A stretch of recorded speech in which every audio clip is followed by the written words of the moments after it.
ઉનાળાની શરૂઆત થતાં જ દરેક ગુજરાતીના રસોડામાં આખા વર્ષના મસાલા ભરવાની તૈયારીઓ શરૂ થઈ જાય છે, પરંતુ આ વખતે મરચાનો તીખો સ્વાદ તમારા ખિસ્સાને વધુ કડવો કરી શકે છે. તો સૌરાષ્ટ્રના સૌથી મોટા ગોંડલ માર્કેટિંગ યાર્ડમાં મરચાની આવક તો છે, પરંતુ લાલચોળ મરચા પાછળ ખેડૂતોની વેદના પણ છુપાયેલી છે. કેમ કે આ વર્ષે મરચાના ભાવ આસમાને પહોંચ્યા છે. તો આ બાબતે કેમ ખેડૂતો હજુ ચિંતિત છે, જુઓ આ સ્પેશિયલ રિપોર્ટમાં. નમસ્કાર દર્શક મિત્રો, BS9 TV ન્યૂઝમાં આપની સાથે હું છું નેહા પટેલ. સૌરાષ્ટ્રનું સૌથી મોટું ગોંડલ માર્કેટિંગ યાર્ડ કે જ્યાં લાલ મરચાના ઢગલા ખડકાયેલા છે, અને જો કે આ લાલ મરચાની લાલીમાં પાછળ ખેડૂતોની મહેનત અને કુદરતી આફતોની કહાની છુપાયેલી છે. તો ખેડૂતોનું કહેવું છે કે ગત ચોમાસામાં વધુ વરસાદ અને કમોસમી માવઠાના કારણે મરચાના પાકને ભારે નુકસાન થયું છે. તો સામાન્ય રીતે જે ઉત્પાદન વધુ મળવું જોઈએ તેના કરતા આ વર્ષે વીઘે માંડ 10 થી 15 મણ મરચાનો જ ઉતારો આવ્યો છે. તો વરસાદના કારણે મરચાનું ઉત્પાદન સાવ ઓછું થયું છે. તો આ સાથે જ ખેતી ખર્ચ વધીને 25,000 થી 35,000 થઈ ગયો છે. તો અત્યારે ભાવ સારા મળી રહ્યા છે, પણ અમારી પાસે વેચવા માટે પૂરતો માલ નથી, એટલે સરવાળે તો નુકસાન જ છે, તેમ ખેડૂતોનું કહેવું છે. તો આ વખતે મરચાના ઉત્પાદન નથી અને સાથે જ વરસાદને કારણે વીઘે માંડ 10 થી 15 મણનો ઉતારો આવ્યો છે. સામે ખેતી ખર્ચ વધીને 25,000 થી 35,000 રૂપિયા થઈ ગયો છે. તો ભાવ સારા છે, એટલે કે 8,000 સુધી મળે છે, પણ વેચવા માટે અમારી પાસે પૂરતો માલ જ નથી, એટલે વળતર મળતું નથી. તો આ સાથે જ વેપારીઓના જણાવ્યા મુજબ આ વખતે મરચામાં જોઈએ તેવી ગુણવત્તાના મરચા આવતા નથી, અને યાર્ડમાં આવતા કુલ માત્રામાંથી માત્ર 25% માલ જ સારી ગુણવત્તાનો હોય છે, જ્યારે 75% માલ હલકી ગુણવત્તાનો અથવા તો ફટકી માલ આવી રહ્યો છે. તો રાજસ્થાન જોધપુર બાજુથી આવેલા મરચાના વેપારીના જણાવ્યા મુજબ આ વખતે સારી ક્વોલિટીનો માલ માત્ર 25% જેટલો જ આવે છે. તો 100 માંથી માંડ 25 ગાડી જ મરચાની સારી હોય છે, 75 ગાડીઓ ફટકી માલની જ આવી રહી છે. તો વરસાદી વાતાવરણ અને વાયરસના કારણે મરચાની ગુણવત્તા બગડી છે, અને ગયા વર્ષે વરસાદને કારણે ક્વોલિટી બગડી હતી અને ભાવ નહોતા મળ્યા, જેથી આ વર્ષે ખેડૂતોએ વાવેતર ઓછું કર્યું છે. જોકે અત્યારે જે સાનિયા મરચાનું ઉત્પાદન સારું છે, અને આ સાથે જ હાલ નબળા મરચાના 2500 થી લઈને અને સુપર ક્વોલિટીના 7,500 રૂપિયા સુધી ભાવ મળી રહ્યા છે. તો ખેડૂતો પાસે સારી ક્વોલિટી છે, તેમને 7,500 રૂપિયાના ભાવ મળી રહ્યા છે, અને હવે વર્લ્ડ લેવલની ફૂડ કંપનીઓને પણ મેલ દ્વારા આમંત્રણ આપવામાં આવી રહ્યું છે. આ સાથે જ ખેડૂતોને તેમના માલના પૂરતા ભાવ મળી રહે ને તેઓ હસતા મોઢે ઘરે જાય. તો આ સાથે જ ગોંડલ માર્કેટિંગ યાર્ડના હાલ લાલ મરચાની આવક થઈ રહી છે, પરંતુ આ વર્ષે મરચાની ગુણવત્તામાં મોટો ઘટાડો જોવા મળ્યો છે. તો વાતાવરણમાં આવેલા પલટા અને રોગચાળાના કારણે મરચાના પાકને મોટું નુકસાન થયું છે, જેની સીધી અસર અત્યારે માર્કેટિંગ યાર્ડમાં જોવા મળી રહી છે. તો ગોંડલ માર્કેટિંગ યાર્ડ હવે આધુનિકતા તરફ પણ આગળ વધી રહ્યું છે, અને ઇન્ટરનેશનલ બાયર્સને આકર્ષવાના પ્રયાસો થઈ રહ્યા છે. ત્યારે હાલ તો સારી ક્વોલિટીના મરચા પકવતા ખેડૂતોને સારા ભાવ મળી રહ્યા છે, પરંતુ તેમનું ઉત્પાદન ઓછું થયું છે. તેવા ખેડૂતો કુદરતી માર સામે લાચાર બન્યા છે. વધુ વિગતે સાંભળીએ ગોંડલ માર્કેટિંગ યાર્ડના ચેરમેન અલ્પેશભાઈ ડોલરિયાની પ્રતિક્રિયા. ગયા વર્ષે ખેડૂતો મરચામાં કમોસમી વરસાદના હિસાબે ખૂબ હેરાન થયા હતા. જ્યારે અત્યારે ઉનાળામાં ફૂલ મરચાંનો સિઝન આવશે હવે, અને એ દરમિયાન ગયા વર્ષે ખૂબ જ વરસાદ આવ્યો, જેથી કરીને મરચાંની પથારી પલળી, ક્વોલિટી બગડે એટલે ખેડૂતોને ભાવ ન મળ્યો. એને હિસાબે આ વર્ષે મરચાંનું વાવેતર હર વર્ષ કરતાં ખૂબ પ્રમાણમાં ઓછું થયું છે. પણ છતાંય જે રીતે ગોંડલ માર્કેટિંગ યાર્ડ ઉપર ખેડૂતોને ભરોસો છે, અમારે આજ બી આવક બંધ રાખવી પડી છે.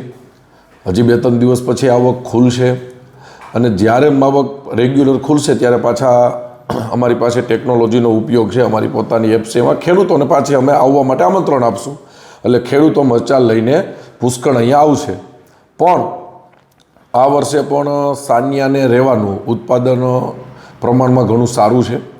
આ વખતે ભાવ જોવા જઈએ તો નબળું મરચું, જેને એકદમ નબળું હોય એ મરચું 2500 રૂપિયાથી લઈ અને 7,000-7,500 રૂપિયા સુધી ઊંચું સાનિયાને રહેવા મરચું જાય છે. પણ ખાસ તમારા માધ્યમથી તમને જે રીતે મેં જોયું, તમને જે રીતે લાગણી છે ખેડૂતો ઉપર, તમે ખેડૂતોની આવી સરસ સ્ટોરી બનાવો છો, તો તમારા માધ્યમથી પણ હું ખેડૂતોને કહેવા માગું છું કે સમગ્ર સૌરાષ્ટ્રના ખેડૂતો જે મરચાં ઉત્પાદન કરે છે એને મારી નમ્ર વિનંતી છે કે ઉત્પાદનમાં હંમેશા આ સમય ટેકનોલોજીનો છે. આમાં તમે ક્વોલિટી ઉપર જાશો, ક્વોલિટી ઉપર જાઓ અને સારી ક્વોલિટી બનાવો એ કહેવાનું તમને મારું સૂચન એટલા માટે છે કે એક ખેડૂત આવ્યો છે ને 2500 રૂપિયા ભાવ મળે છે, અને બીજો ખેડૂત આવ્યો છે ને 7,500 રૂપિયા ભાવ મળે છે. તો 3 ગણા ભાવ એને શું કામ મળ્યા? તો એની પાસે ક્વોલિટી માલ છે.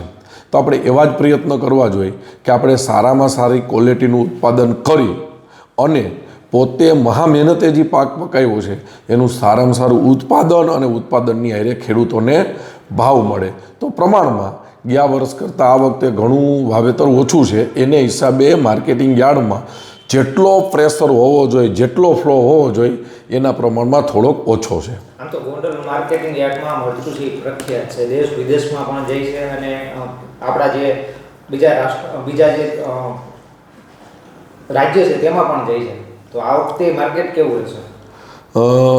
આમ તો અમારા સતત એવા પ્રયત્નો હોય છે કે ગોંડલની અંદર ખાલી બીજા રાજ્યમાંથી આવે એમ નહીં, વર્લ્ડના અત્યારે અમે હરેક દેશની અંદર મોટી મોટી ફૂડ કંપનીને અહીંથી ઈમેલ દ્વારા અમારી ક્વોલિટીના રિપોર્ટો મોકલી અને ખેડૂતોને સારા ભાવ મળે એના માટે વર્લ્ડની તમામ કંપનીઓ અમે અહીંયા બોલાવતા હોય છે. તો જેટલી કંપની અહીંયા વધારે ખરીદવામાં આવશે એટલા ખેડૂતોને 5 પૈસાનો વધારે ફાયદો થશે. તો એ માધ્યમથી ખાલી મરચામાં એમ નહીં પણ જેટલી બી જણસ છે, માર્કેટિંગ યાર્ડ એશિયા ખંડની પહેલી ગોંડલ એપીએમસી એવી છે કે મલ્ટી કોમોડિટીની અંદર 1થી લઈ અને 60 આઇટમનું એક સાથે સવારે ઓક્શન થતું હોય, હરેક વસ્તુ વેપારીઓને બલ્કમાં મળતી હોય એવું એશિયા ખંડનું પહેલું ગોંડલ માર્કેટિંગ યાર્ડ છે. અને બહારના વેપારીઓને ગોંડલ માર્કેટિંગ યાર્ડ ઉપર ભરોસો છે અને હજી પણ વધારે વેપારીઓ આવે, ફોરેનરો આવે એના માટે માર્કેટિંગ યાર્ડની આખી સિસ્ટમને અમે રિનોવેશન કરી છે અને મોડેલ માર્કેટિંગ યાર્ડ એટલા માટે બનાવવાના પ્રયત્ન કરી છે કે અત્યારે ટેકનોલોજીના યુગમાં આ ફૂડની આઇટમ છે, ખાદ્ય વસ્તુ છે, તો એવી કંપની બને છે કે જે હ્યુમન ટચય થવા દેતી નથી અને પેકિંગ કરે છે. તો એના સમયમાં આપણે માર્કેટિંગ યાર્ડનું ઇન્ફ્રાસ્ટ્રક્ચર વર્લ્ડ લેવલનું બનાવી અને વર્લ્ડના વેપારીઓને અહીંયા આમંત્રણ આપી જેથી કરીને ભારતના અને વર્લ્ડના વેપારીઓ અહીંયા આવશે તો આપણા ખેડૂતો મહા મહેનતે જે મરચાં પકાવે છે, ધાણા પકાવે છે, જેને આપણે મસાલા આઈટમ કહી છીએ, એ ખેડૂતોને વધારે ભાવ મળે.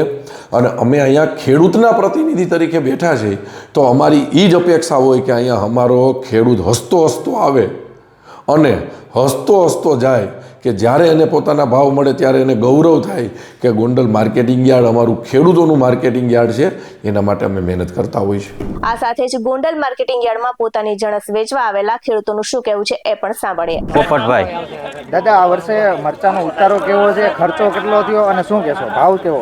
ખર્ચો વીઘે 25,000 થી 30,000 સુધી ખર્ચો જાય છે. માલ એવો નથી અને બજાર તો સારી છે, ઉત્પન્ન એવડું છે નહીં. બજાર સારી છે પણ માલ ક્યાં, ખર્ચો મન ભરપૂર થાય એવું બજાર આવે. દાદા કેટલો ખર્ચો કર્યો હતો વીઘે? ખર્ચો વીઘે 25,000 થી 30,000 સુધી થાય છે. ઉતારા ઓછા, હવામાન માફક નથી, હવામાન એવું છે અને દવા તમે કાયમી છાંટી તો હવામાન માલ સુધરતો નથી. અત્યારે ભાવ શું હાલે છે દાદા? ભાવ અટાણે જો આજ હું લઈને આવ્યો છું, હરાજી આવે છે, હવે એની બજાર ક્યાં સુધી જાય એ આવે ત્યાં ખબર પડે. અત્યારે લગભગ અંદાજે ભાવ કેટલો ચાલે છે? અને તે દેશીના તો 8-9 હજાર સુધી જાય છે. કિરીટભાઈ ક્યાંથી આવો છો, શું નામ તમારું? અને બીજું એ કે માર્કેટિંગ યાર્ડમાં હાલ મરચાની આવક ઓછી જોવા મળી છે, આનું કારણ શું? મરસાની આવક ઓછી, યાર ઉત્પાદન જ ઓછું આવ્યું છે વરસાદને કારણે, એટલે મરસાની આવક ઓછી જ છે. ખરેખર વીઘે કેટલો ખર્ચો કર્યો હતો અને અત્યારે મરચાની આવક અને ભાવ શું છે? વીઘે 25-30,000નો ખર્ચો થઈ ગયો છે અને વીઘે 10 મણ જેવું મરસું માન થયું છે. અને મરસાનો ભાવ 4,000 થી 5,000 રૂપિયા છે. શું કારણ આનું? કારણ શું આવક ઓછી? આવક ઓછી, ઉત્પાદન જ ઓછું છે. 10 મણ તો કહું છું, વીઘે 10 મણ જેવા જ માન મરસા થયા. શેના હિસાબે આ થયું? વરસાદને કારણે થયું. આવા જ વધુ અહેવાલ સાથે ફરી મળતા રહીશું. તમે મારી યુટ્યુબ ચેનલને સબસ્ક્રાઇબ કરવાનું, અમને ફેસબુક અને ઇન્સ્ટાગ્રામ પર ફોલો કરવાનું ભૂલશો નહીં. બાકી નવી અપડેટ્સ મેળવવા માટે આપ જોતા રહો BS9 TV ન્યૂઝ. નમસ્કાર.